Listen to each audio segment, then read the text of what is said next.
આપણા સ્વામીજી કનેથી અને આશુભૈયા કનેથી, સંજયભૈયા કનેથી જે સાંભળી મેં અથા સાધક સંજીવની આ બુક કે દેખાડી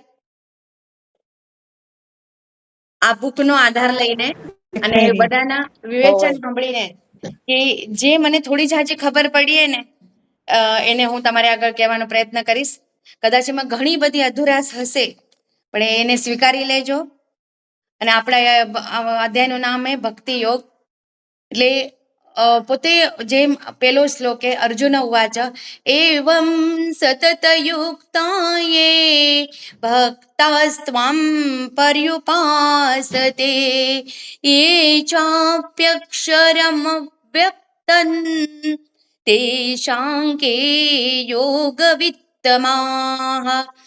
આ અર્જુનનો પ્રશ્ન છે ભગવાનને કે ભગવાન તમે મને 7 થી 9 જ્ઞાન યોગનું એટલે બધું કીધું કે જ્ઞાનો ગામ હોય, આમે જ્ઞાનીઓ આમ હોય બધું, પછી સંન્યાસીઓ આમ હોય, પછી 10મા યુગમાં વિભૂતિ કીધી કે આનામાં હું મહિનાઓમાં હું માર્ગશીર્ષ હું, પછી છંદોમાં હું ગાયત્રી હું, પછી નારીમાં હું 6 જણામાં શ્રી વાક્ય કીર્તિ નારીના.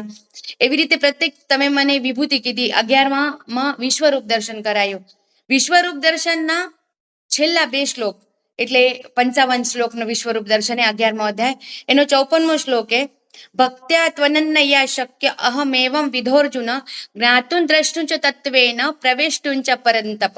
એનો અર્થ હે અર્જુન, એટલે ત્યાં ભગવાન 54મા શ્લોકમાં 11ના અધ્યાયના ભગવાન અર્જુનને કહેરા, હે અર્જુન તે મારું જેવું શંખ ચક્ર ગદા પદ્મધારી ચતુર્ભુજ જોયું છે તેવા રૂપવાળો હું યજ્ઞ દાન તપ વગેરે દ્વારા નથી જોઈ શકાતો. શું કીધું એને કે આ મારું વિશ્વરૂપ દર્શન કોણ જોઈ શકે? તો યજ્ઞ દાન તપ કરીને આ નથી જોવાતું.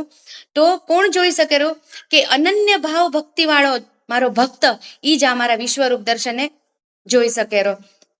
એના પછી 15મા શ્લોક એટલે 55મા શ્લોક જે 11મા અધ્યાયનો 55મો શ્લોક એમાં ભગવાને કીધું મત કર્મ કૃન મત પરમ મત ભક્ત સંગ નિર્વૈર સર્વભૂતેષુ યસ્સ મામેતિ પાંડવ. હે પાંડુપુત્ર, જે માટે કર્મ કરનારે મત કર્મ કૃત મારે પરાયણ મારો જ પ્રેમી ભક્ત છે તથા સર્વથા આસક્તિ વિનાનો છે, સર્વ પ્રાણીઓમાં વેરભાવ રહી છે, એ ભક્ત મને પ્રાપ્ત કરી શકે છે. જે અનન્ય ભાવથી શ્રદ્ધાથી મારી ભક્તિ કરે છે, જે નિષ્કામ જે કોઈ કાંઈ સનામય વિષયોમાં આસક્તિ નથી એને નિષ્કામ ભાવે મારી ભક્તિ કરે છે, એ જ ભક્ત મને વાલો છે.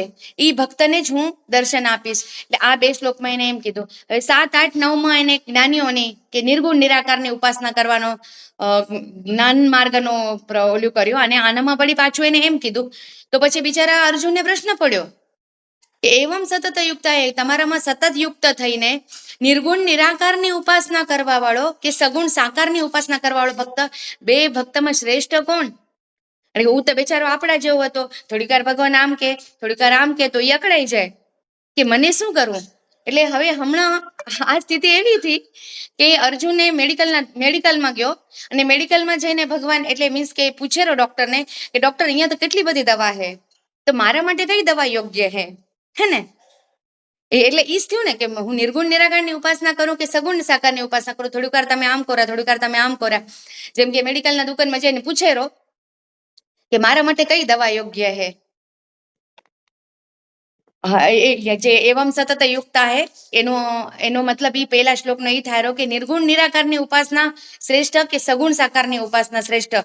તો પછી એને ભગવાન ઉત્તર દેરા બીજા શ્લોકમાં મય્યા વેશ્ય મનો એમાન નિત્યયુક્તા ઉપાસતે શ્રદ્ધયા પરયોપેતાસ તે મે યુક્તતમા મતાઃ.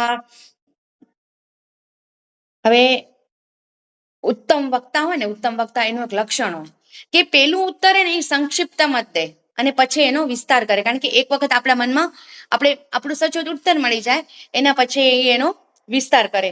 તો ભગવાને શું કીધું? મૈયા વેશ મારામાં મનને પરવીને નિત્ય નિરંતર મારા ભજન ધ્યાનમાં રચ્યા પચ્યા રહેનારા જે ભક્તજનો પરમ શ્રદ્ધા ભાવથી હે ને, શ્રદ્ધા પરયોપેતાસ પરમ શ્રદ્ધા ભાવથી યુક્ત થઈને મુજ સગુણ સાકારની ઉપાસના કરે છે તેઓ મારો મત પ્રમાણે સર્વશ્રેષ્ઠ યોગી છે. એને શું કીધું? સગુણ સાકારની ઉપાસના કરે એ શ્રેષ્ઠ હે. ભગવાને સંક્ષિપ્તમાં ઉત્તર દીધો. તો પછી વળી આગળ પ્રશ્ન આવે કે સગુણ સાકારની ઉપાસના કરવાનું તો ભગવાને કીધું કે ઈ શ્રેષ્ઠ હે એમ કરીને, પણ વળી કે શું નિર્ગુણ નિરાકરણ ખરાબ હે? એ પ્રશ્ન ભેગો થાય ને. તો વળી ત્રીજા શ્લોકમાં ભગવાને કીધું યે ત્વક્ષરમ નિર્દેશમ અવ્યક્તમ પર્યુપાસતે સર્વત્ર ગમ ચિંત્યંચ કૂટસ્થમ અચલં ધ્રુવમ. એટલે એ ત્રીજા શ્લોકને એ ત્વક્ષરમાં સંનિયમેન્દ્રિય, પરંતુ જે ભક્તો ઇન્દ્રિયોના સમુદાયને ભગવાન એના આગળ કહેરા કે પેલું તો એને આને કીધું જ કે સગુણ સાકાર શ્રેષ્ઠ, પણ પછી શું કહેરા કે પરંતુ જે ભક્તો ઇન્દ્રિયોના સમુદાયને સારી પેઠે વશમાં કરીને મન બુદ્ધિથી પર સર્વવ્યાપક જોવામાં ન આવનારા નિર્વિકાર નિત્ય અચળ નિરાકારની ઉપાસના કરે છે, સર્વ પ્રાણીઓના હિતમાં સૌમાં સમાન ભાવ રાખનારા સાધકો મને જ પામે છે. એના પછીનો શ્લોક જે આપણો સંયમેન્દ્રિય ગ્રામમ સર્વત્ર સમબુદ્ધયઃ તે પ્રાપ્નુવન્તિ મામેવ સર્વભૂત હિતે રતાઃ. અર્જુનના પ્રશ્નના ઉત્તરમાં ભગવાને બીજા શ્લોકમાં પણ સગુણ સાકારના ઉપાસનાને શ્રેષ્ઠ બતાવે અને ત્રીજા અને ચોથા શ્લોકમાં નિર્ગુણ ઉપાસનાને પણ પોતાના પ્રાપ્તિની વાત કરી કે નિર્ગુણ નિરાકારની ઉપાસના કરવા વાળા પણ મને પ્રાપ્ત કરે. હવે આ બંને ઉપાસનામાં અવાંતર ભેદ તથા કઠિનાઈ તેમજ સુગવતાનું વર્ણન આગળના 3 શ્લોકમાં ભગવાન કરે રહે કે આ બે ભક્તિ શ્રેષ્ઠ. ભગવાને થોડી વાર આને કીધું, પછી નિર્ગુણ નિરાકાર. એટલે હા, પેલું તો સગુણ સાકાર એટલે શું ને નિર્ગુણ નિરાકાર શું, કદાચ સમજમાં નહીં આવે, મારું કહેવાનું રહી ગયું. સગુણ સાકાર એટલે આપણે મૂર્તિને જોઈને જઈને પૂજા કરી કે આપણે મૂર્તિ એને દાન તપ એટલે એની આગળ આપણે પ્રસાદ ધરાવી મૂર્તિની પૂજા કરી કે આગળ આપણે દેખાયું કે આપણે આની પૂજા અર્ચના કરવી. નિર્ગુણ નિરાકાર એટલે કોઈ આગળ તમારા મૂર્તિ નથી, દેહાભિમાન છોડીને સર્વત્ર ભગવાન છે, હું શરીર નથી, એટલે દેહાભિમાન છોડીને નિર્ગુણ નિરાકારને કે આ ખાલી એક એનું રૂપ જોયા વગર, એની મૂર્તિ જોયા વગર જે ધ્યાનથી ઉપાસના કરવામાં આવે એને કહેવાય નિર્ગુણ નિરાકાર, કે કોઈ એનો આકાર નથી. અને આપણે જે સગુણ સાકાર આપણે શું કરીએ તો સગુણ સાકારની ઉપાસના કરીએ કે મૂર્તિ પૂજક હશે કોઈ કે એમાં ધ્યાન નિર્ગુણ નિરાકારની ઉપાસના કરવા વાળો. તો પછી આ 4 શ્લોક પછી એને શું કીધું ભગવાને આગળના 3 શ્લોકમાં એટલે 6ઠા 7મા અને 8મા શ્લોકમાં કે નિર્ગુણ નિરાકારમાં શું કઠણાઈ, સગુણ સાકારમાં શું સરળતા એનું એને ભેદાંતર બતાવ્યું આપને. તો 5મો શ્લોક આવશે ક્લેશોધિકતરસ્તેષામ અવ્યક્તા સક્ત ચેતસામ અવ્યક્તા હિ ગતિર દુઃખં દેહવદ્ભિરવાપ્યતે. પણ સચ્ચિદાનંદ નિરાકાર બ્રહ્મમાં મન પરોવનાર એ માણસોમાં સાધનામાં પરિશ્રમ વધુ છે, એટલે નિર્ગુણ નિરાકારની ઉપાસનામાં પરિશ્રમ વધારે છે, કારણ કે દેહાભિમાનીઓ વડે અવ્યક્ત વિષય અતિ ઘણું દુઃખ વેઠીને પ્રાપ્ત થાય છે. એટલે આપણો હું આ દેહ એટલે હું નથી ઈ માનવામાં જ પેલું આપણે ઘણું બધી વસ્તુનો ત્યાગ કરવો પડે, તઈ દેહાભિમાન આપણા પાસે નીકળે ને તઈ નિર્ગુણ નિરાકારની ઉપાસના કરી શકાય રે. અર્થાત દેહાભિમાન રહેવાના લીધે નિર્ગુણ બ્રહ્મની પ્રાપ્તિ દુષ્કર છે, નિર્ગુણ નિરાકારની ઉપાસના કરવી બહુ કઠિન. પછી ભગવાન એના આગળના શ્લોકમાં યે તુ સર્વાણિ કર્માણિ મયિ સન્ન્યસ્ય મત્પરાઃ અનન્યેનૈવ યોગેન માં ધ્યાયન્ત ઉપાસતે. ભક્તિ યોગનો અહીંયા એને વિસ્તાર કર્યો હોય કે પરંતુ મારે પરાયણ રહેનારા જે ભક્તજનો સર્વ કર્મોને મારામાં અર્પણ કરીને મુજ સગુણ સાકાર સ્વરૂપને અનન્ય ભક્તિને નિરંતર ચિંતન કરતા ભજે છે એ પણ શ્રેષ્ઠ જ છે. એટલે આપણે અહીંયા કઈક ભક્તિ માર્ગ આડે હવે એને ભગવાન અહીંયા હેતુ સર્વાણી કરવાના ભક્તિ માર્ગને પણ બતાડીએ કે ના ઈ શૈલી ભક્તિનો માર્ગ એને સર્વસામાન્યને આપને ઈ રહે. હવે આમાં આપણે શું થાય કે એક ઉદાહરણ દઉં તમને કે બે માના 2 દીકરા અથવા 2 દીકરી હોય, કદાચ ઉંમરમાં મોટો નાનકડો હોઈ શકે, એ કેવા મોટી નાનકડી હોઈ શકે, પણ જે નબળું હશે ને નબળું એને માં તેડશે, અથવા તો એનો ખ્યાલ વધારે રાખશે. અને જે સબળ હશે, કદાચ ઉંમરમાં નાનું બી હોય અને કદાચ નાનું હોય પણ સબળ હોય, તો એને માતા માતા અથવા પિતા એના કરીને વધારે ધ્યાન નહીં દે, એમ થાય ને કરી લેશે, એનું કૂટી ખાશે. પણ જે નબળું હશે ને એના માથે માતા પિતાનો ઘણો સ્નેહ હશે. સ્નેહ તો બે માંથી સરખો જ હોય, પણ એને સાથ વધારે દેશે. ને ઉંમરમાં પણ એવો જ ભેદ હોય કે જો મોટો ને બે દીકરા હોય, 2-3 વર્ષનો એમાં ફરક હોય કે દીકરી હોય, તો નાનકડાને તેડશે, મોટાને હાલતો એ કે ના હાલ્યો આવશે, કારણ કે એ મોટો હોય. એવી રીતે જ્ઞાન જે નિર્ગુણ નિરાકારની ઉપાસના કરે છે ને એ તો શ્રેષ્ઠ હે સગુણ સાકાર કરતી, પણ એ નબળો હોય ને થોડોક, એટલે ભગવાન કેના ભેગા વધારે રહેશે? તો સગુણ સાકારની ઉપાસના કરે વાળા. તો શું ખોટું હોય? નો રિસ્ક, નો ફેક્ટર, એકદમ સાદો માર્ગ હે. તો સગુણ સાકાર ભગવાન વધારે રહેશે. આમાં ભક્તિ યોગમાં આપણે જઈ શબરી રામને મળેરી ને, તઈ શબરી કેરી કે મને કાંક ઉદ્બોધો, નવદા ભક્તિનો ભગવાન એને ઉદ્બોધ દેરા. નવદા ભક્તિમાં શું આવે? સ્મરણમ, કીર્તનમ, પાદ સેવનમ, સાખ્યમ, આત્મનિવેદનમ, શ્રવણમ, અર્ચનમ, વંદનમ ને દાસ્યમ. આ 9 પ્રકારે ભક્તિ થઈ શકે. એ 9 પ્રકાર જે અહીંયા આપણે સબરીએ રામ કનેથી ઉપદેશ માંગ્યો ને, તે એને રામે નવધા ભક્તિનો ઉપદેશ દીધો હતો. તેમાં સ્મરણમ, એ હર સમય ભગવાનનું સ્મરણ કરવું રે, હર સમય ભગવાનનું સ્મરણ કરવું. એ ભક્તિનો જ એક નવધા ભક્તિમાં એક અંગે. તો સ્મરણમાં કેને વધારે, કેનું ઉદાહરણ દેતા આવડતું? પ્રહલાદનું. પ્રહલાદે ભગવાનને કેટલું સ્મર્યું હતું. અસુર્યોનીમાં જન્મ થવા છતાં એ ભગવાનને પામી ગયો હતો એટલું. એને એટલે સ્મરણ કરીને પણ આપણે ભગવાનને પામી અકીરા ભક્તિ યોગમાં. બીજું કીર્તનમ સર્વદા ભગવાનના ગુણગાન ગાવા, ભજન ગાવા. એમાં વધારે એનો દૃષ્ટાંત કોણે કીર્તનમાં? તો સુખદેવજી કોણ? તો વ્યાસનો દીકરો હે ને. એને પેલી ભાગવત સાંભળી હતી, અને એને ભાગવત કેને કીધી હતી? રાજાને, પરીક્ષિતને. એ સુખદેવજી, વ્યાસ મુનિનો દીકરો. એનું શું આવે? કીર્તનમમાં. એના જીવનમાં જે કીર્તનનો, આપણે નવદા ભક્તિમાં કીર્તનનું બીજો પોઈન્ટ લેવા જઈએ તો એમાં ઉદાહરણ આવે સુખદેવ મહારાજનું. ત્રીજું એ સખ્ય એટલે સાખ્ય ભાવ, એટલે દોસ્તી. આપણે આજકાલના ભાષામાં કહીએ તો દોસ્તી. દોસ્તીમાં કેનું ઉદાહરણ આવે? તો ભગવાન હાથે આપણે દોસ્તી કરવી હે. તો દોસ્તી કેના જેવી? તો અર્જુન ને કૃષ્ણ જેવી. અર્જુન એક જેમ કૃષ્ણ પૈકી દોસ્તી કરે ને, જે કૃષ્ણ કેસે હું કરીશ. અને એટલું દોસ્તી તો દોસ્તી, અને માથે ભગવાનનું એને રૂપ જોઈને જે ભગવાનને ગમે એ જ આપને કરું, એ એના જીવનમાં એને દુષણ. એટલે ત્યાં દોસ્તી એના એટલે સાખ્ય, એનામાં ઉદાહરણ આવેલું અર્જુન અને કૃષ્ણનું. પછી આત્મનિવેદન, આપના તપ, મન અને ધન બધું ભગવાનને સમર્પિત કરવા. આત્મનિવેદન એટલે બધું જ ભગવાનને સમર્પિત કરવાનું. આપણું તપ, આપણું જીવન, ટોટલી જીવન જ આપણે ભગવાનને અર્પણ કરી દે. આત્મનિવેદન. એમાં આવેલું બલિરાજાનું ઉદાહરણ.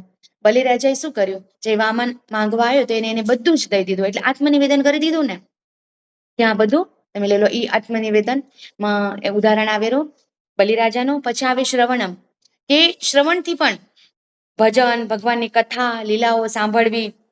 એમાં એ પણ એક નવદા ભક્તિનું એક શ્રવણમ, કે બીજું કાંઈ ના થાય ને તો ખાલી સાંભળો.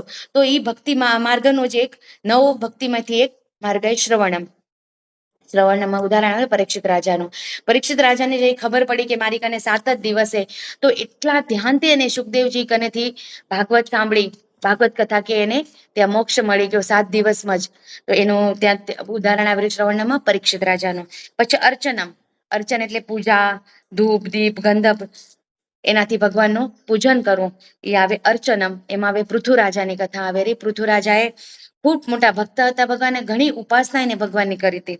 એના પછી વંદનમ, ભગવાનની વંદના કરવી, નમસ્કાર કરવો, કેવા ભગવાનને પૂરેપૂરું તન મનથી એની વંદન કરવું. એમાં આવડેલું અક્રૂરજીનું ઉદાહરણ આવેલું. જે કૃષ્ણ ભેગા હતા અક્રૂરજી, કંસના રાજ્યમાં જે મથુરા જાય ત્યાં અક્રૂરજી એને સાધી તો બહુ જ્ઞાની હતા.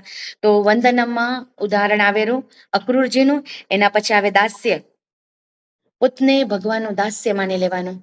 ભગવાન જે ઓર્ડર દેશે ને એ હું કરીશ. દાસ્ય એટલે શું? કે આપણો જે પાલક, એટલે જેની આપણે દાસ્યગીરી કરી રહ્યા, તો એનું આપણે બધું જ માનવું. એ સાચું કે ખોટું કે એ ન જોતા એનો જે ઓર્ડર આવે એનું પાલન કરવું, એ દાસ્ય. તો દાસ્યમાં કેનું ઉદાહરણ આવતું હશે? કોઈ કહી શકશે? દાસ્ય દાસ્ય ભક્તિમાં કેનું ઉદાહરણ આવતું હશે? કોઈને ખબર હોય તો પ્લીઝ કોને? નથી ખબર કોઈને? અર્જુન નથી ખબર. હજી કોઈકને જો ને કોને, આપણે વાંધો નહીં, ગલત હશે તો શું થઈ ગયું. દાસ્યામાં આવે હનુમાનનું ઉદાહરણ. એને હનુમાનજીએ રામનું દાસ્યત્વ સ્વીકારી લીધું હતું. એ કેવા બેતા ખબર હે ને, રામના પગ કને.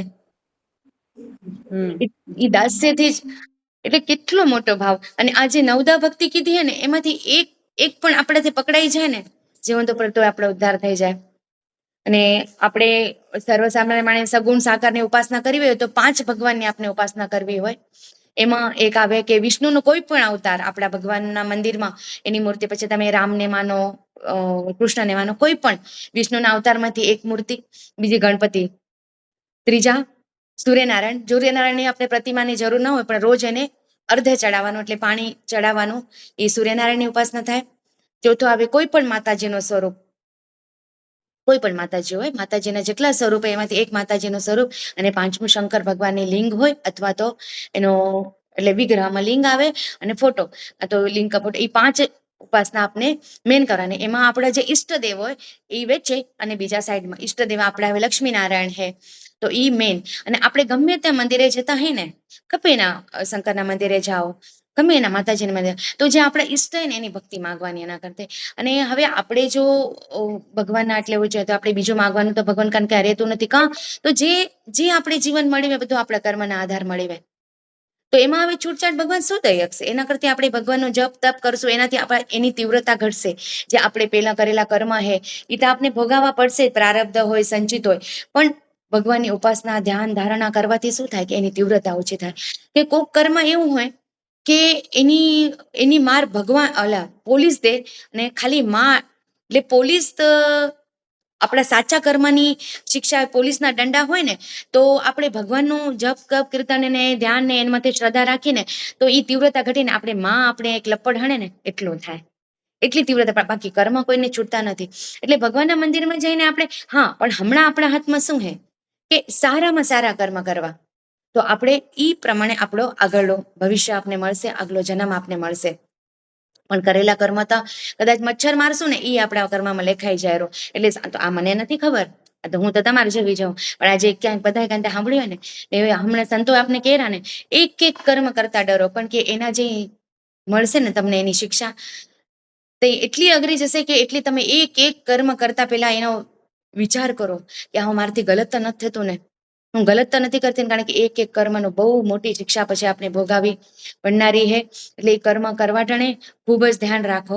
એટલે કાયમ આપને સાધુ સંતો કહેતા જ હોય. પછી આવે 7મો શ્લોક, તેષામહં સમુદ્ધર્તા મૃત્યુ સંસાર સાગરાત ભવામિ ન ચિરાત પાર્થ મય્યાવેશિત ચેતસામ.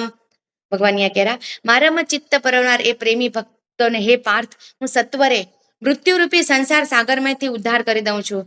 એટલે મારામાં ચિત્ત પરવનાર એટલે શું કરવાનું? માળા, જપ, તપ, ગીતા પાઠ, જે બી આપણે જે કરતા હે એ આપણે કરતું જ રહેવું હોય. અને ખબર હે ને, એ કદાચ આપણે કામ કરતે કરતે રામનું મરા થઈ ગયું ને, નામ જપ કરતે કરતે, તો આપણે જમીનમાં બીજ નાખીએ ને, કદાચ સીધું ના નાખીએ ને, તો એનું ઝાડવું સીધું જ આવે, માથે જ આવે ને, કે જમીનમાં નીચું જાય, માથે જ આવે ને. એટલે ભગવાનનું નામ જપ તપ જેવું ભાષામાં તમને જેમ કરતે આવડે એનું સતત અને સતત કર્યા કરો, તો ભગવાને ત્યાં કીધું ને, મારામાં ચિત્ત પરવનાર એ પ્રેમી ભક્તોને પાર્થ હું સત્વરે મૃત્યુરૂપી સંસાર સાગરમાંથી ઉદ્ધાર કરી દઉં છું. સતત ને સતત નામ જપ.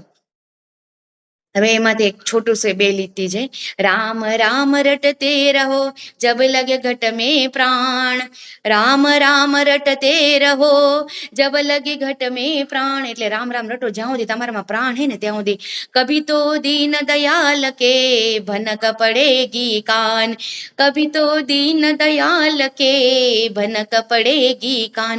એટલે રામ રામ રટતે રહો જબ તક હે પ્રાણ, કભી તો દીન દયાલ કે, દીન દયાલ છે એને ભનક પડેગી કાન, કે દીકતા એનો અવાજ સંભળાશે આપને. સતત ને સતત કરતા રહેશો ને નિષ્કામ ભાવથી, શ્રદ્ધાથી, ગૂઢ ગૂઢ શ્રદ્ધાથી ને નિષ્કામ ભાવથી જો એને ભજતા રહેશું ને તો કેટલીક કઈ નહીં, કભી તો દીન દયાલ કે ભનક પડેગી કાન.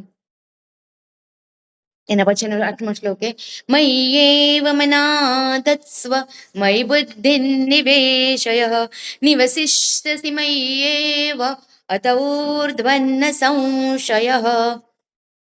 અહીંયા ભગવાને કીધું મારામાં મનને પરવ અને મારામાં જ બુદ્ધિને જોડ, એ પછી તું મારામાં જ નિવાસ કરીશ, એમાં લેશ માત્ર પણ શંકા નથી. આપણી મન અને બુદ્ધિ બે આપણે ભગવાનને અર્પણ કરવી. એનો મતલબ એમ નથી કે આપણે સાંસારિક કામ નથી કરવા, આપણે ગૃહસ્થાશ્રયમાં એટલે આપણું પ્રથમ કર્તવ્ય તો આપણે સાંસારિક કામ પણ એના ભેગું એ કામ કરતે કરતે મન અને બુદ્ધિને કેના કને દેવી તો ભગવાનમાં જોડીને રાખવી. આપણે મનને બુદ્ધિ જે બી કામ કરતા પણ મન આપણું ભગવાન કરે. અનારું એક હસી તો હસવું પણ આવે, પણ એક ઉદાહરણ કે આપણે જયારે લગ્ન થયા હતા ને આપણા અથવા તો સગાઈ થઈ હતી, તે હમણાંનો કાળ હોય કે એ ત્યાંનો કાળ હોય, કાળ મનની ભાવના તો એ જ હતી કે આજકાલના તો છોરા કદાચ ફોન કરીને કે વધારે નસ્તિકતા આવી જતી હશે. આપણા ટાઈમ પર ફોન એ નહોતા, તો જયારે સગાઈ થતી કે અથવા લગ્ન થાય ને તો દી રાત આપણે એનું સ્મરણ, પતિ હો તો પત્નીને, પત્ની હો તો પતિને, પતિ હો તો પત્નીને, એ જ સાંભળે. થોડાક દી 5-6 મહિના આવું હાલે, દી રાતે ને ગમે કામ કરતા હશો યાદ એને જ આવે. એવી રીતે જે વખતે તમે યાદ કરો એ આપણે બધાને એ દી આવેલા છે આપણા જીવનમાં, એ દીને યાદ કરશો ને આપણે હમણાં ભગવાન કેમ યાદ કરવું હોય તો એવી રીતે યાદ કરવું હોય. જેવું આપણે લગ્ન થયા તેથી આપણા પતિને આપણે યાદ કરતા હતા ને એવી જ રીતે તન મન કામ ગમે એ કરતા હોય પણ મન અને બુદ્ધિથી આપણે એને યાદ કરવા. અને ભીષ્મ પિતામહનું મોટું ઉદાહરણ ભીષ્મ પિતામહને સરસૈયામાંથી હુતા હતા, યુદ્ધમાં જઈ એને બાણોથી લચ્છિત થઈને સરસૈયામાંથી હુતા હતા, કારણ કે એ મોતની વાટ જોતા હતા, ઉત્તરાયણની વાટ જોતા હતા અને મોત એના હાથમાં હતું. એને માંગ્યું મોત હતું એટલે એને ભગવાન કીધું મને ઉત્તરાયણમાં મોત, દક્ષિણાયન પૂરું થયું પછી ઉત્તરાયણમાં એને મોત લીધું, પોતે પસંદ કર્યું હતું. એના વેચે એને જઈ સરસૈયામાંથી હુતા હતા તે યુદ્ધ ચાલુ હતું, પણ તો એ પાંડવો અને કૌરવો રોજ એને મળવા જતા, એને ભેગા કૃષ્ણ પણ જતા. તો એક દી પાંડવો હતા, એને ભેગા કૃષ્ણ હતા અને ભીષ્મ પિતામહ કે કેશવ, એ તો હમસ હતા ને કે એટલે સર્વસામાન્ય માણસ નથી, ભગવાનના જે કૃષ્ણ, કેશવ મને લગ્ન કરવા એમ. કેશવ તો મંદ મંદ હસે, મંદ મંદ એની મુસ્કાન સાંભળતો હતો. મહાભારતમાં આપણે જોયું હોય એ પ્રમાણે. અને આ પાંડવોને તો કેટલો પ્રશ્ન પડ્યો, આને થયું શું જેથી લગ્ન કરવા હતા તેથી ન કર્યા, શપથ લઈને બેઠા હતા અને હવે કેરા મને લગ્ન કરવું હોય, સરસૈયામાં તે હુતાય અને આને લગ્ન કરવું હોય. આજે એને લગ્ન કર્યા હોત ને એની પ્રતિજ્ઞા તોડીને તો આજ આ હાલ ન થયા હોત હસ્તિનાપુરના, અને આજ યુદ્ધની દશા ના આવી હોત અને હવે આને લગ્ન કરવા. પણ થોડીક વાર તેને માથામાં જકરી બને પછી એવું કે ક્યાં ભીષ્મ પિતામહ ક્યાં, એટલે શું બોલ્યા તમે? તો ભીષ્મ પિતામહ કેશવને કહેરા એટલે કૃષ્ણને કહેરા કે મારા મન અને બુદ્ધિના લગ્ન મને તમારાથી કરવા. એટલે મય્યેવ મનાદસ્વ મયિ બુદ્ધિ નિવેશય. એટલે મન અને બુદ્ધિ ભગવાન કહેરા કે જો તું મારામાં પરોવીશ ને તો તું મને જ પામીશ અને આ મૃત્યુ સંસારમાંથી હું તારો ઉદ્ધાર કરીશ. એના પછી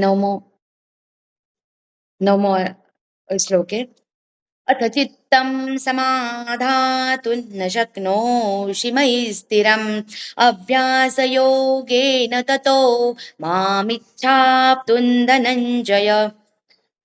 ભગવાન કહેરા અર્જુને જો તું મનને મારામાં અચળ ભાવે સ્થાપવા સમર્થ ન હો, એટલે હમણાં એને માથે કીધું કે મન અને બુદ્ધિ મને દે, પણ તઈ પછી ભગવાન વળી શું કીધું કે જો અર્જુન તું, એટલે અર્જુનને કહેવાય એટલે અર્જુન તો એક આપણે કે ને કે વેચે એને ઓલો બનાવ્યો એક આપણા વેચે, પણ આપણે સર્વ સામાન્ય મહાન જ કહેરા. જો તું મનને મારામાં અચળ ભાવે સ્થાપવા સમર્થ ન હો તો હે ધનંજય, હે અર્જુન, અભ્યાસ રૂપ યોગ દ્વારા મને પામવાની ઈચ્છા કર. હવે અભ્યાસ રૂપ યોગ એટલે શું, એને શું કીધું અથ ચિત્તમ સમાધાતું, અભ્યાસ યોગ એ નતો, એટલે અભ્યાસ યોગથી તું મને પામવાનો પ્રયત્ન કર. અભ્યાસ યોગ શું તો ક્ષમતા રાખીને અભ્યાસ કરવો એ જ અભ્યાસ યોગ છે. ક્ષમતા રાખીને અભ્યાસ યોગ કરવો એટલે કેવળ ભગવત પ્રાપ્તિના ઉદ્દેશથી કરવામાં આવેલા ભજન નામ જપ વગેરે એને અભ્યાસ કહેવાય. એટલે મન અને બુદ્ધિ તું નથી દઈ શકતો, કદાચ ન દે તો પણ હું તને બીજો ઓપ્શન દઉં, અભ્યાસ યોગ કર. એટલે તું નામ જપ કર, એમ કરતે કરતે કદાચ ડાયરેક્ટ તારી મનને બુદ્ધિ માર્કને નહીં આવે, પણ નામ જપ ને એનું કીર્તન કરતે કરતે કદાચ તું મને મન બુદ્ધિ, એટલે તું આ બીજો અભ્યાસ યોગનો હોય એને બીજો પણ એને ઓપ્શન દીધો કે તું મને મન બુદ્ધિ નથી દઈ શકતો ડાયરેક્ટ, તો તું હવળે હવળે આ કર.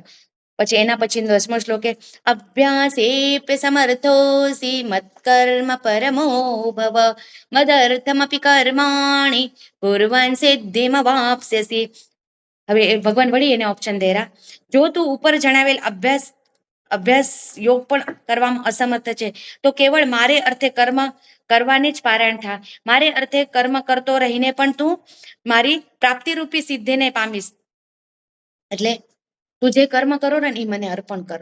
એટલે તું કે પિતા હો, પુત્ર હો, જે તારું સાંસારિક કર્મ એમાં તું 100% એકદમ કે ને સાત્વિકતાથી કર્મ કર ને દી કર્મ તું મને અર્પણ કર.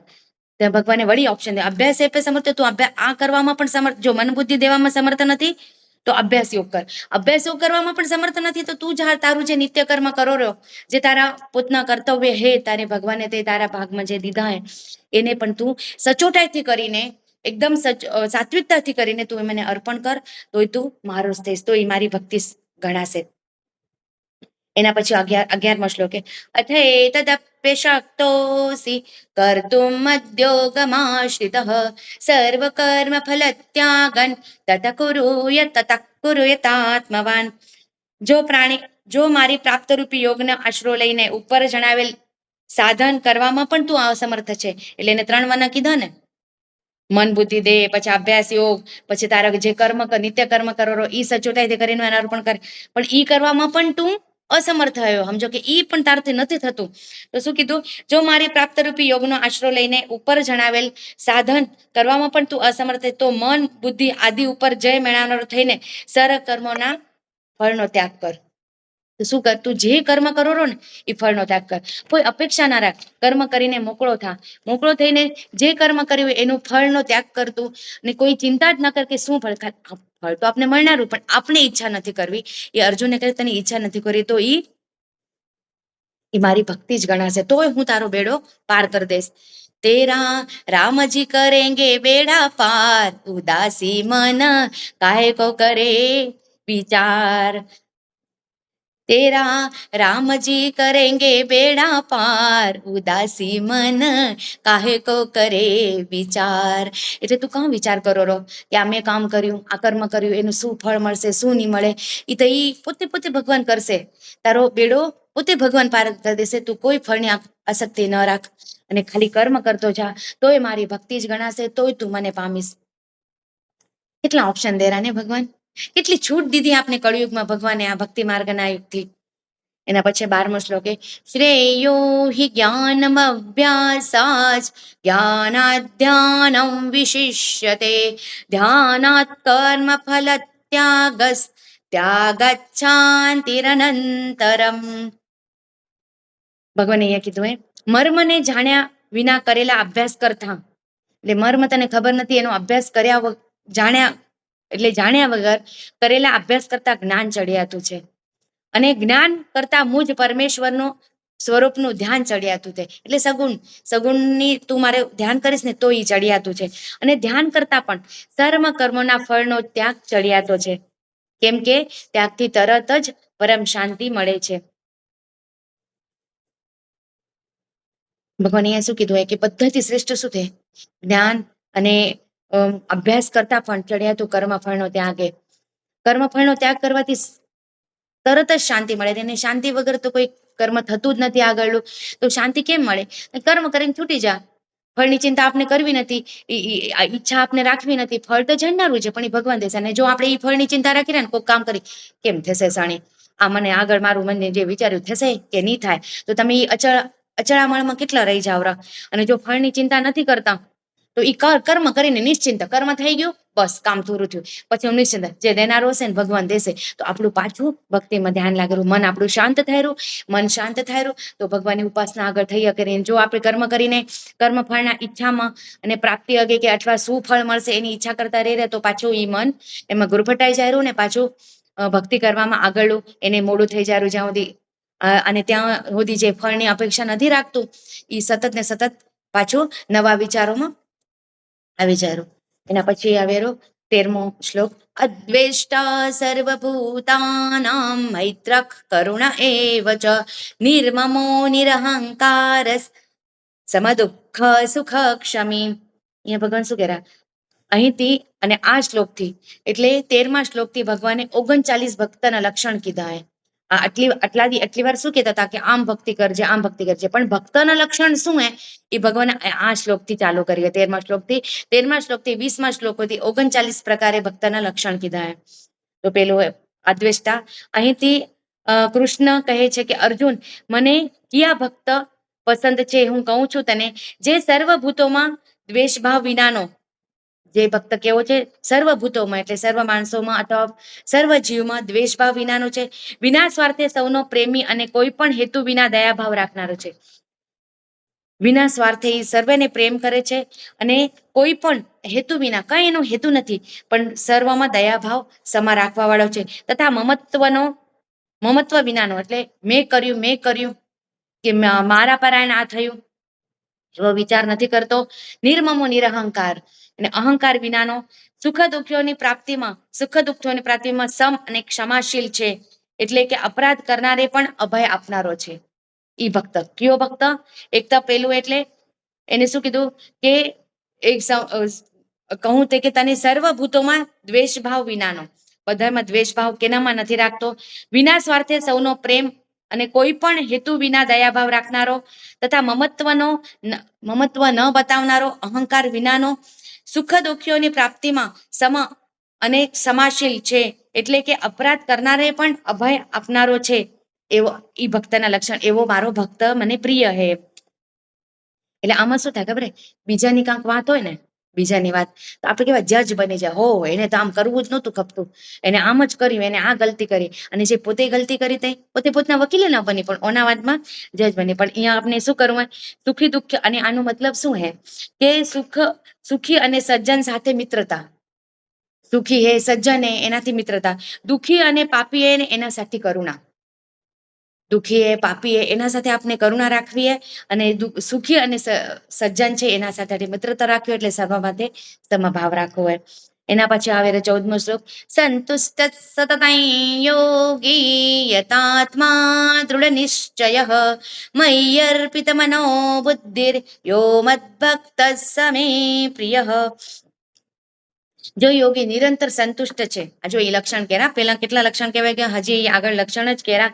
જો યોગી નિરંતર સંતુષ્ટ છે, મન ઇન્દ્રિયો સહિત શરીરને વશમાં કરી, મન અને ઇન્દ્રિયોને અને શરીરને વશમાં રાખેલ છે, અને મારામાં દૃઢ નિશ્ચય વાળો છે, એ મારો અર્પેલ મન બુદ્ધિને મારો ભક્ત મને અને જે મન અને બુદ્ધિને મારામાં અર્પણ કરે છે, એ ભક્ત મને પ્રિય છે.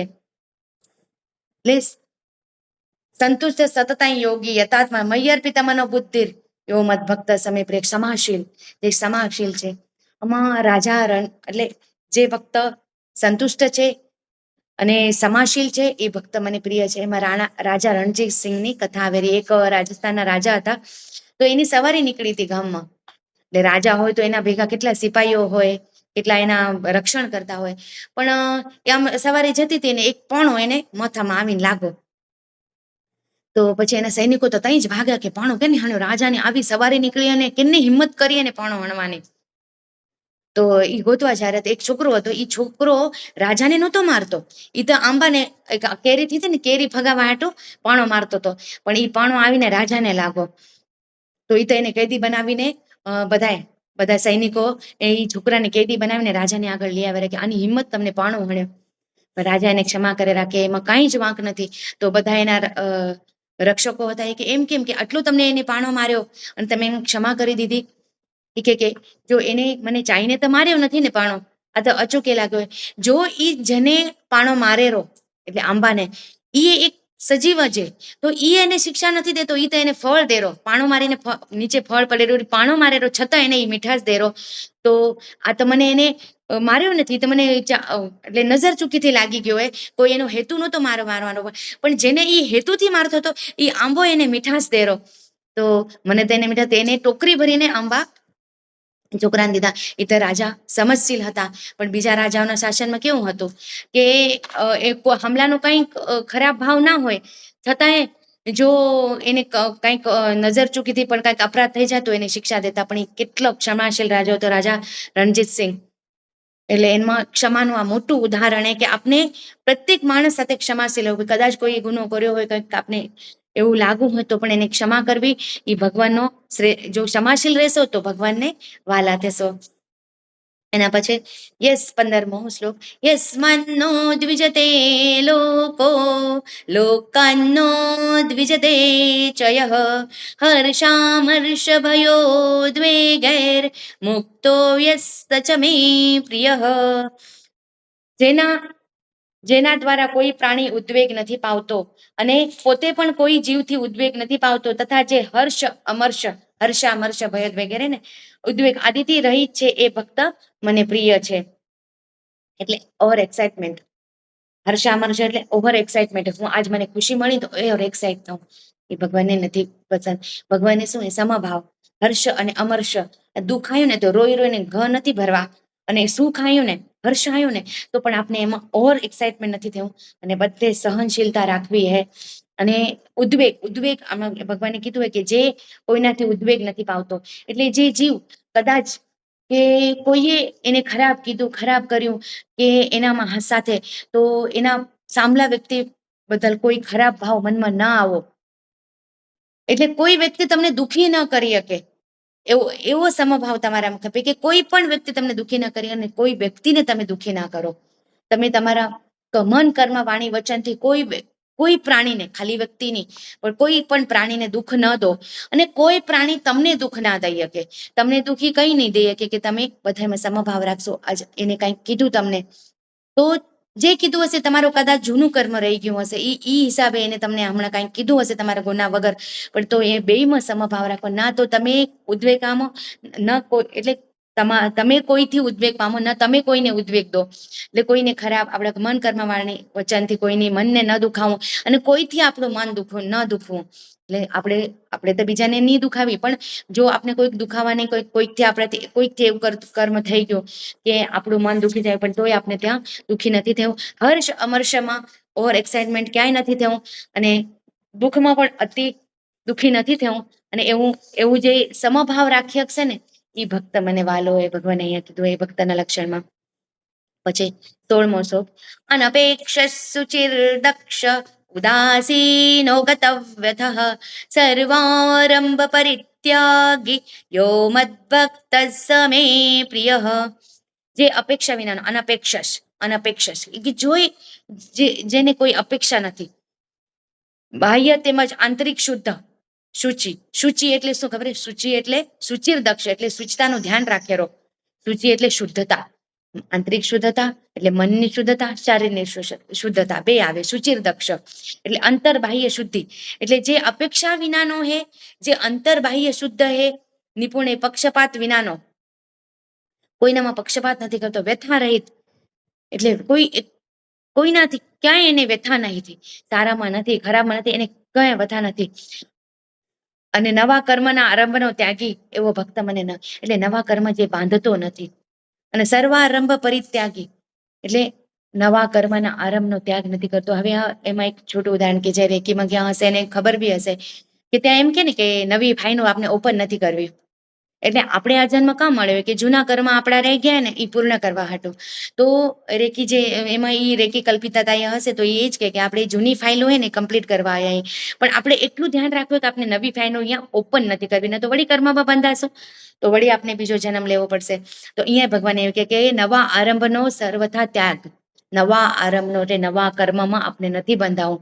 એ ભક્ત મને જે નવા કર્મનો આરંભ નથી કરતો એ ભક્ત મને વાલો હોય. એટલે હવે આજે કોઈક એવું વ્યક્તિ હે કે તમારો વાંક નથી, તમારો ગુનો નથી, છતાંય તમને ઘણું બધું સંભળાવી ગયું કે સતત ને સતત તમારે ભેગું ખરાબ કરેલું, તો એ તમારું જૂનું કર્મ હોય. જે ઈ કર્મ તમે કર્યું હશે ને એના હાથે તઈ ઈ શિક્ષા નહીં મળ્યો ને એ એટલે કર્મ પૂરું કરવા આવ્યું હોય. તો આપણું તે ફરજ શું આવે કે આપણે સામે આપણું ભલે કાંઈ વાંક નથી તો એને આપણે પ્રત્યુત્તર ન દેવું. જો આપણે એને પ્રત્યુત્તર દેવા જઈ રહ્યા તો જૂનું કર્મ પૂરું થતા ભેગું નવું કર્મ આપણું બંધાઈ જાય. એટલે અહીંયા ભગવાને શું કીધું? જે નવા કર્મનો આરંભ નથી કરતો એવો ભક્ત મને પ્રિય. એટલે પેલું શું કીધું? જે અપેક્ષા વિનાનું, એને કોઈ અપેક્ષા નથી. જે જડ્યું તો સારું, ન જડ્યું તો સારું. અને આ જીવનના બધા દુઃખ અપેક્ષાથી આવેલા કે ના મને આમ જ ખપે, મને આમ જ થવું ખપે, હમલો મારાથી આમ જ વાગો ખપે, મારી વહુ આવશે તો મને આમ જ મારથી ટ્રીટ કરવું ખપે, એને મને માન જ દેવું ખપે. આ જો બધી અપેક્ષા રાખશો ને તો નક્કી દુઃખી, કારણ કે અપેક્ષા પૂર્ણ ન થાય ને એટલે આ જીવનના બહુતાંશ દુઃખ છે ને એ અપેક્ષાથી આવેલા. જો અપેક્ષા રહિત થઈ જાય ને કે કોઈ અપેક્ષા નથી, જે જડ્યું માણ્યું, ન જડી ન મળે. આંબાની સિઝન આવી અને જડ્યા આંબા તો ખાધા, પણ આંબા કઈ આવે ને કઈ હું ખાઉં, કઈ હું મને આંબા ખપે ને હું કઈ ખાઉં, એ અપેક્ષા. ને દિવાળી આવી, નવા કપડા મળ્યા, આપણે પહેર્યા, તો એને મોહ નથી કહેવાતો, એને અપેક્ષા નહીં. પણ જો હજી મને સારા મારા કને છે, પણ હજી મને સારા ખપે, હજી મને સારા ખપે, ઓલ્યા ફેલાના કણે હે એવું મને ખપે, ઢીકડા કને એવું મને ખપે, તો એને અપેક્ષા કહેવાય ને. એના એ દુઃખી થવાયરું, એનાથી ને ભગવાને એ ભક્ત વાલો નથી.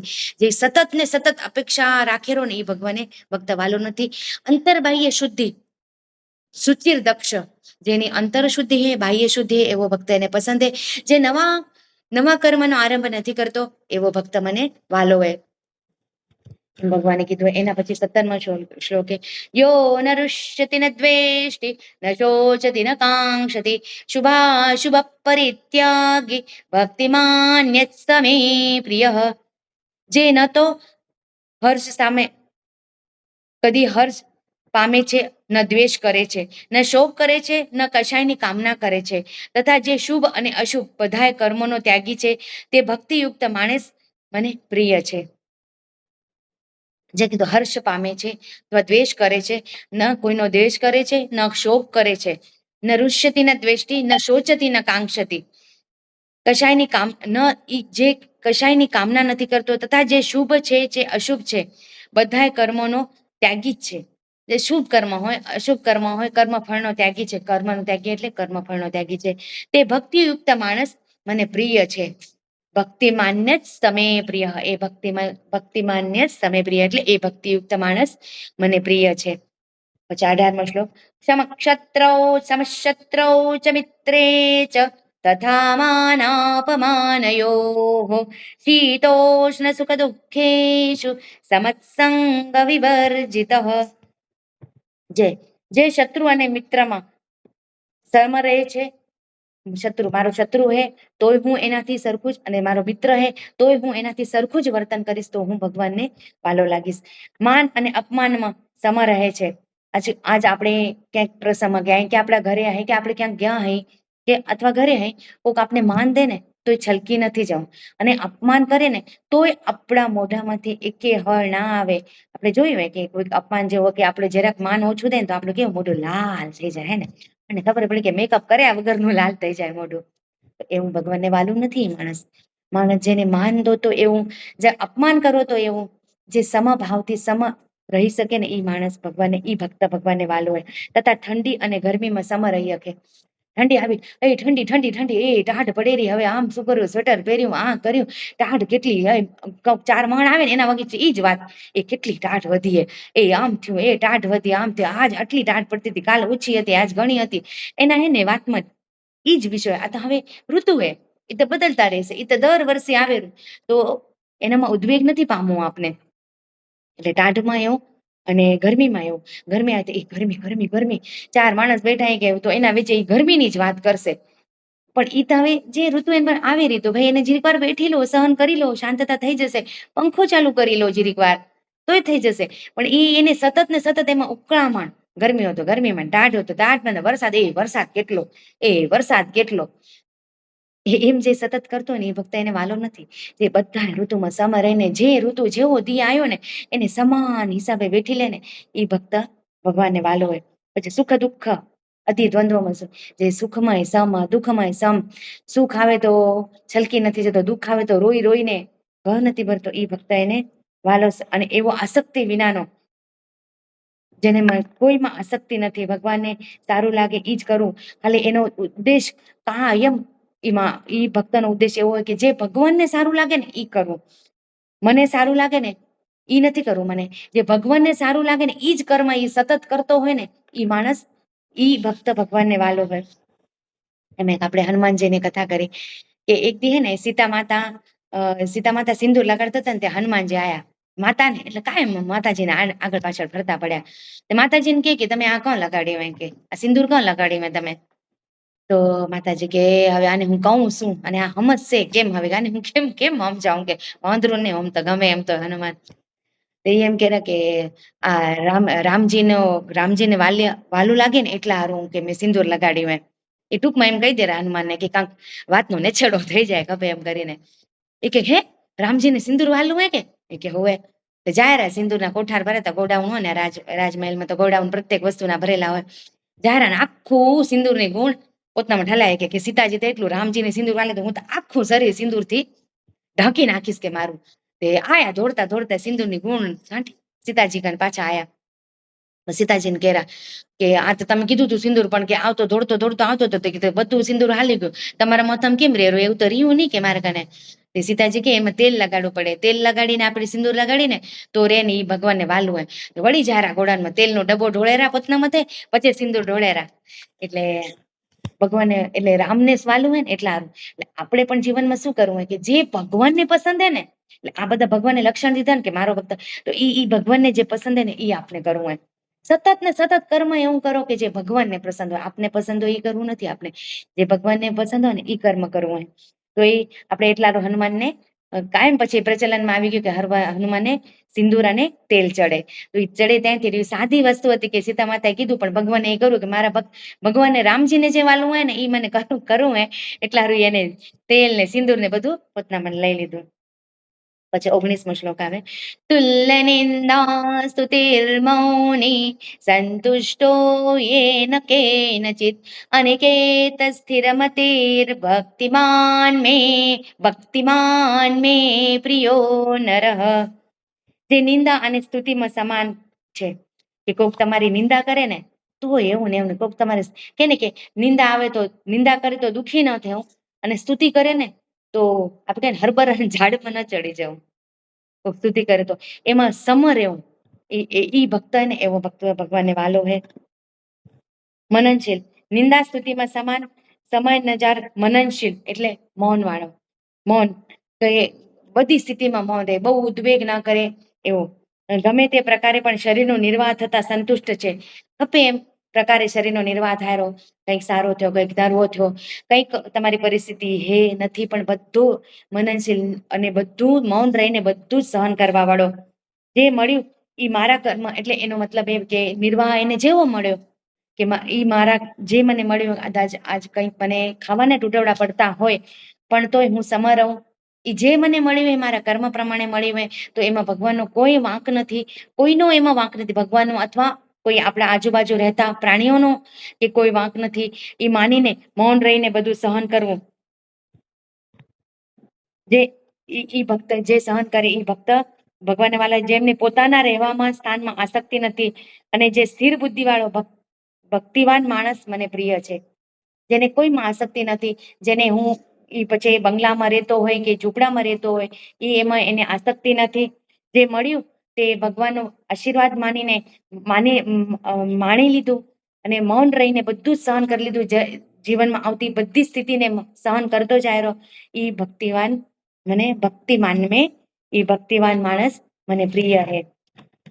છેલ્લો શ્લોક, એતુ ધર્મ્યામૃતમિદૈ યથોક્તમ પર્યુપાસતે શ્રદ્ધાના મત્પરમા ભક્તાસ્તેતીવ મે પ્રિયાઃ. અર્જુન કહે, અર્જુન જો મુજમાં શ્રદ્ધા રાખવા મારામાં શ્રદ્ધા રાખવા વાળો ઉપર કહેલા ધર્મમય અમૃતને નિષ્કામ ભાવે સેવે છે, જે ધર્મથી વિચલિત થતો નથી, સર્વ કાંઈ ભગવાન છે એનાથી બીજો સિદ્ધાંત જ નથી, એ ભક્ત મને સૌથી પ્રિય છે. અર્જુન કહે, જે મારમાં શ્રદ્ધા રાખવા વાળો ઉપર કહેલા ધર્મમય અમૃતને નિષ્કામ ભાવે, કે મેં જે આ માથે કીધું હોય એ ધર્મમય અમૃતને નિષ્કામ ભાવે સેવે છે, એ ધર્મથી વિચલિત થતો નથી. અને જે ધર્મથી અમૃતને નિષ્કામ ભાવે સેવે છે, તેમજ જે ધર્મથી વિચલિત થતો નથી, સર્વ કાંઈ ભગવાન છે એનાથી બીજો કોઈ સિદ્ધાંત જ નથી, એ માન્યવાળો ભક્ત મને સૌથી પ્રિય છે. અહીંયા કને આપણું પૂરું થાય. ઓમ તત્સદિતિ શ્રીમદ ભગવત ગીતાસુ ઉપનિષત્સુ બ્રહ્મ વિદ્યાયાં યોગશાસ્ત્રે શ્રી કૃષ્ણાર્જુન સંવાદે ભક્તિ યોગો નામ દ્વાદશોऽધ્યાયઃ. ઓમ શ્રી કૃષ્ણાર્પણમસ્તુ. હરયે નમઃ, હરયે નમઃ, હરયે નમઃ. યોગેશં સચ્ચિદાનંદં વાસુદેવં વ્રજપ્રિયં ધર્મસંસ્થાપકં વીરં કૃષ્ણં વંદે જગદ્ગુરું. શ્રીકૃષ્ણં વંદે જગદ્ગુરું.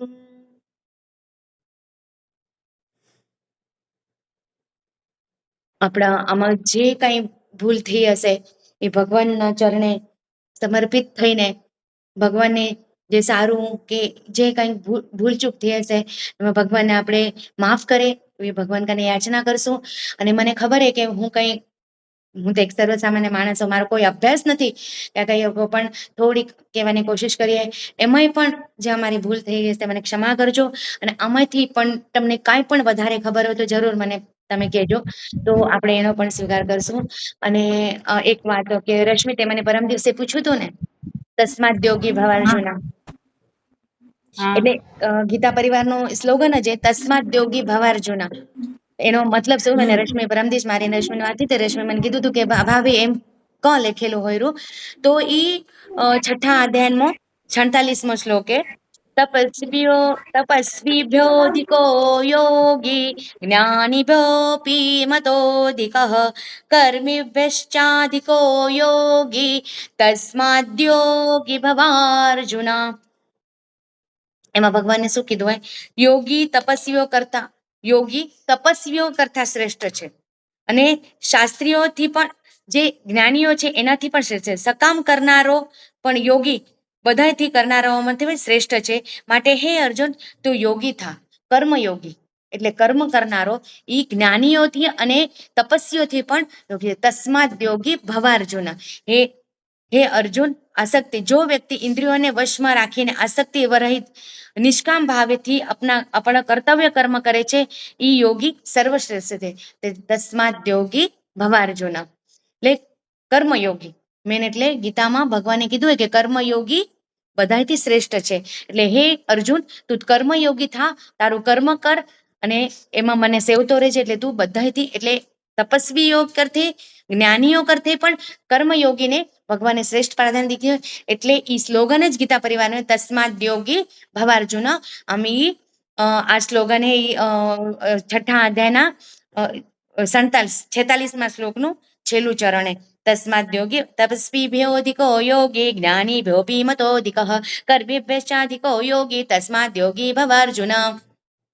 એટલે કર્મયોગી બધાથી મસ્ત, કારણ કે કર્મ કરતો કરતો ભગવાનને પામે છે.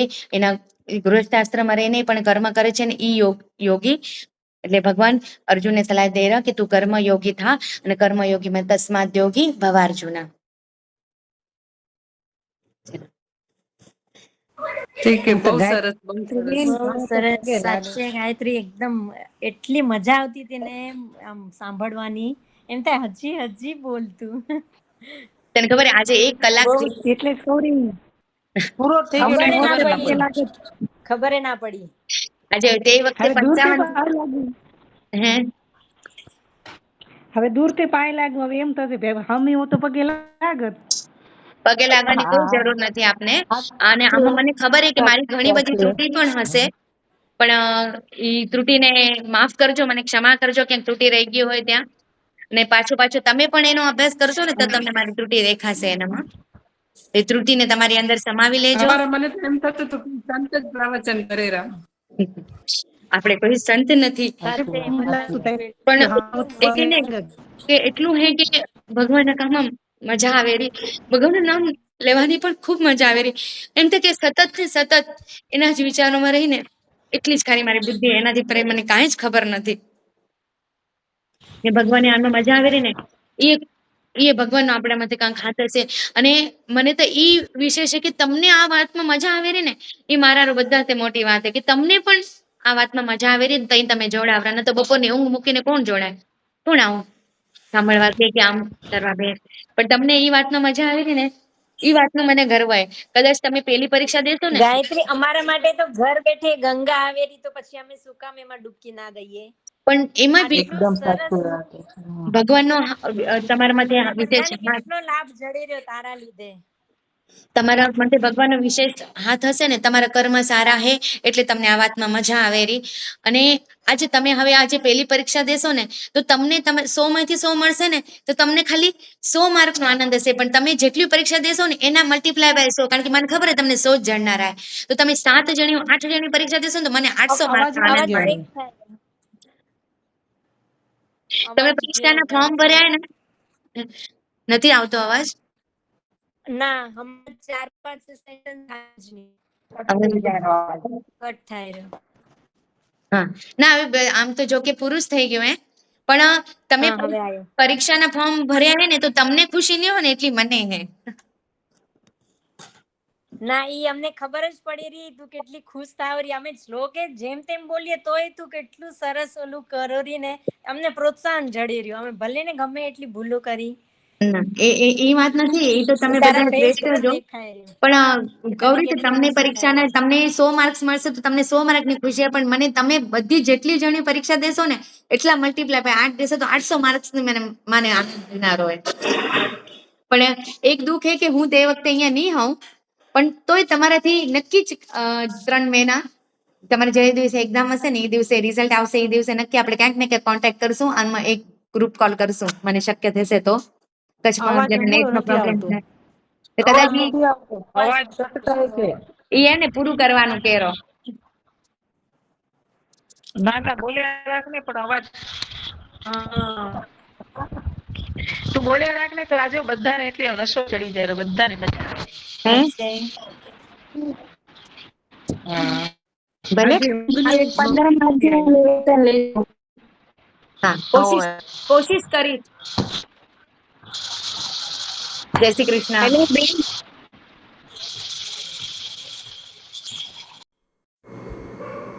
કેવું લાગે? મસ્ત જ. જેને ભક્તિથી પ્રેમ કરે એને પણ પ્રેમ થઈ જાય. ખાલી તમે વચ્ચે બી હતો તમે છે બીત તે હમોળિયા નથી તો પછી તમે એ ઈ તો હવે આશુભાઈ કરેલા સાંભળજે તો કીધું આશુભાઈ ને ઈ તો થાય મને ખબર ના પડે આજે હવાને સાંભળતી એ તો એ ક્યાંક તો થાય જ નહીં. એ આશુભાઈનું થાય મને એ વિશેષ ના લાગે, કારણ કે હું કાયમ ના અને આ બધું જડેલું આશુભાઈ નથી જે આપણે